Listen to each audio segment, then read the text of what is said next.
I'm Lewis Hainan and we're here at the Solway Coast Junior Rally at Dundrennan Ranges. The weather's very changeable, so it could make for an interesting day. Let's see the action unfold.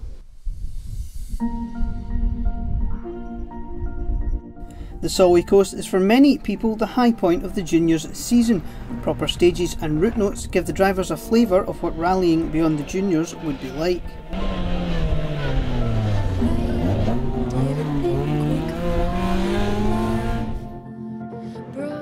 Coming into this round, the battle at the top was likely to be between Ewan Tyndall, Jude McDonald and Johnny Mackay. All have tasted victory this year, but Tyndall has been the most consistent and is in the championship driving seat.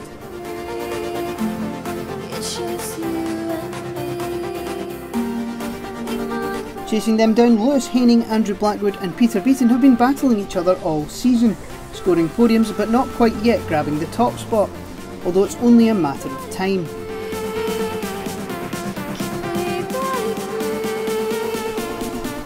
And last but not least, we have our two lady drivers. Alice Patterson and Amy McCubbin have been swapping times all season, so let's learn more about them.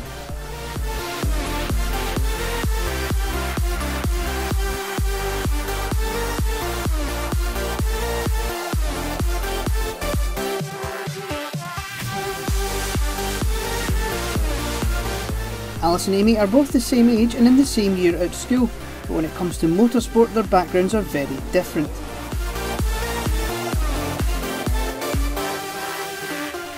Alice comes from a rallying family. Her grandparents competed and her dad and uncle are regular competitors in the Scottish Tarmac Championship.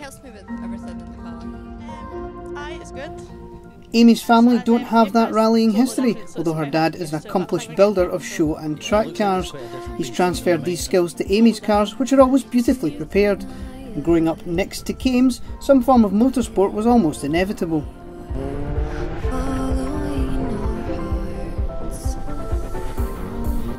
There's also a contrast in styles. Amy was the sideways queen in her Micra, and her switch to a Citigo hasn't stopped her from pushing the limits.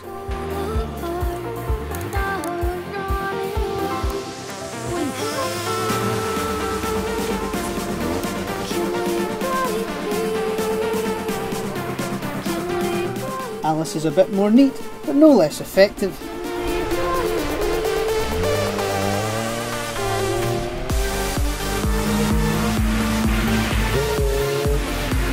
Away from rallying, both girls excel academically and have lofty ambitions. Yeah, I've chose 5 hires for next year. And are you going to do a 6th year? Yeah, I'm going to do 6th year and then leave. Any idea what you're going to do after then? I really want to be an accountant. I'm going to go back and do 5th year, sit 5 hires, hopefully get results in them, and then just have a kind of laid back year in 6th year and enjoy it. I kind of fancy dentistry, but I need to be clever for that, so we'll see what the exam results bring.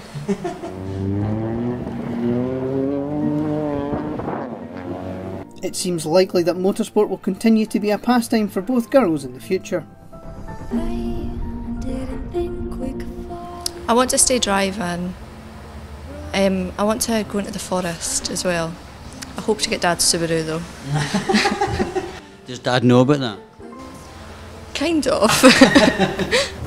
I'm not sure because I think I'll always be doing something, but I don't know what I really want to go into, so we'll see what we come across.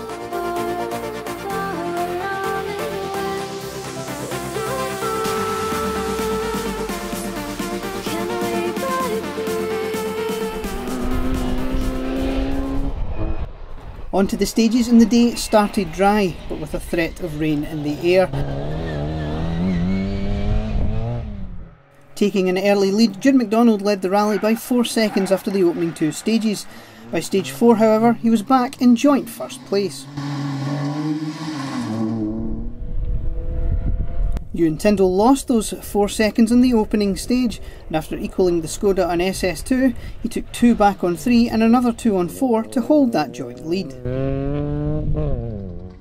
It was a steady start to the day for Johnny Mackay, the Alto not really on the early pace of the top 2 in 3rd.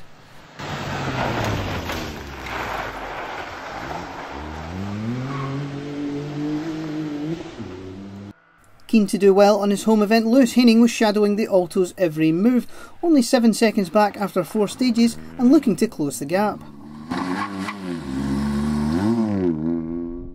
On his first experience of route notes, Andrew Blackwood was taking things steady on the opening loop.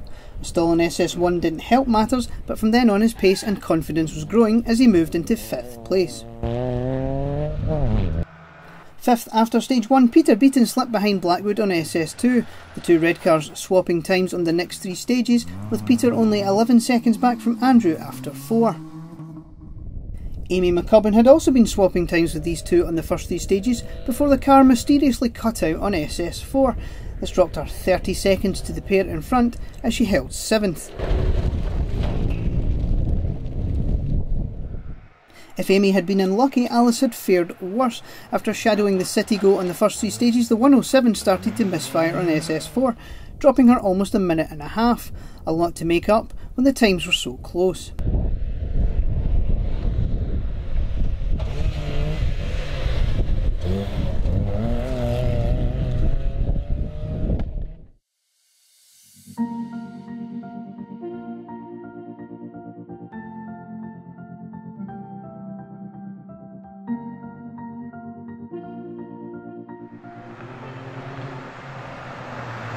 The rain that had been threatening then arrived. Quickly the stages went from dry and dusty to a standing water nightmare.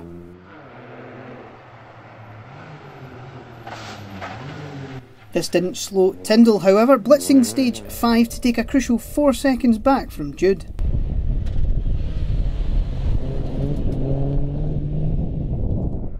Behind these 2, things were to take a turn for the worse. Johnny Mackay and Stephen Hay aquaplaned into a ditch, landing on Stephen's side. Nick's car along, Lewis Haining and George Myatt were able to get Johnny out of the car straight away. Stephen was stuck but was eventually extracted and taken to hospital for checkups, thankfully without any serious injuries. At the end of the event, the organisers were full of praise of how well Johnny, and in particular Lewis, handled the situation. After the delay while the rescue was going on, the rain had abated. The decision was made to run one final stage, with all competitors except the top 2 getting notional times for SS5.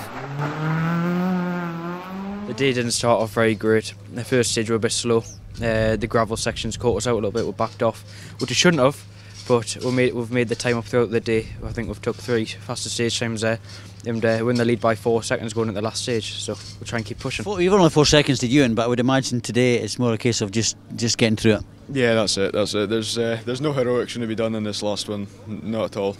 Before the rains came, how were you enjoying the stages? It was good fun. We were sitting equal on time, and after the first 4, so it was good fun then. But then the rain came, and I had a patch about that big to see out of, and a car that didn't go in a straight line. So it was interesting to say the least.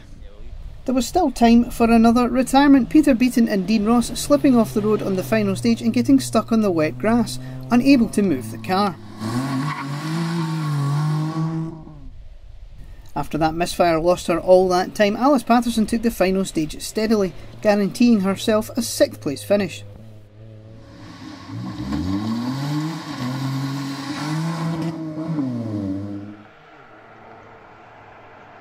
Amy McCubbin was in much the same boat after the mysterious engine cut, with new co-driver Robin Nicholson alongside. The City Go grabbed a solid 5th at the finish.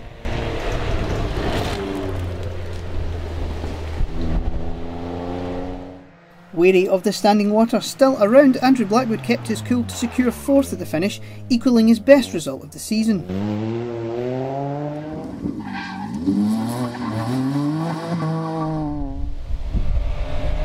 You would forgive Lewis Haining if the events of SS5 had distracted him, but the local lad put all of that out of his mind to grab a podium finish on his home event after a fantastic drive.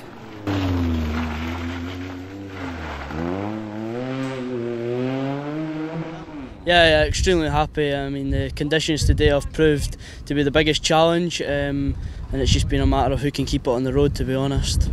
Started off dry this morning, you probably got 3 and a bit stages. How were those? They were really good. I did really thoroughly enjoy them. A couple of the gravel bits were cutting up, but I mean, that's to be expected. And then of course the heavens opened up, and that just changed the geography of this place completely.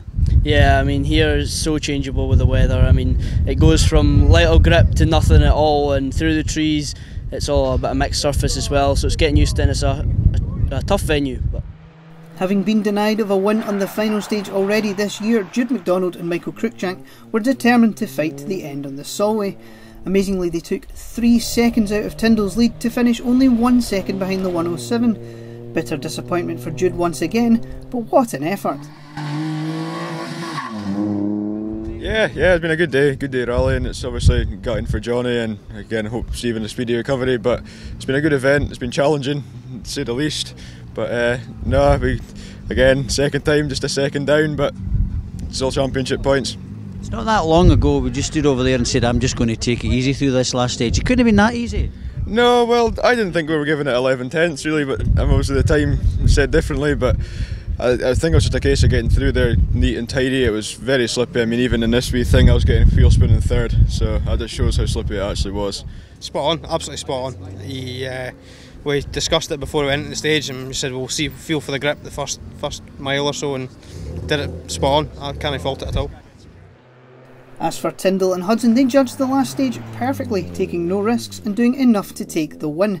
That historic Scottish and English Championship double is getting closer and closer.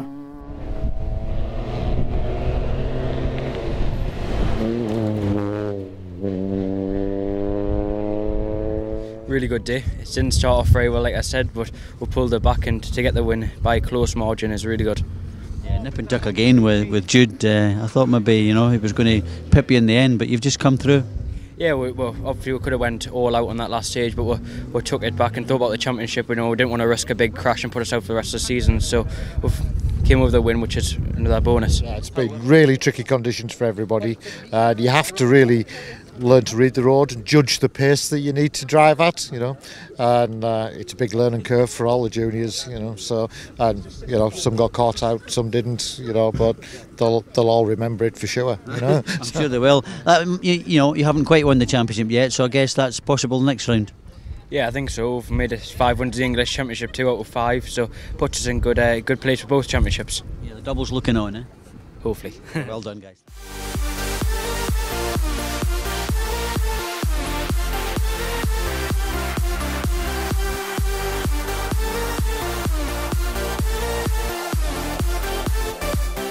So Tyndall takes the Solway coast. Next up for the juniors is a return to the tight and twisty confines of Kames in September for the penultimate round.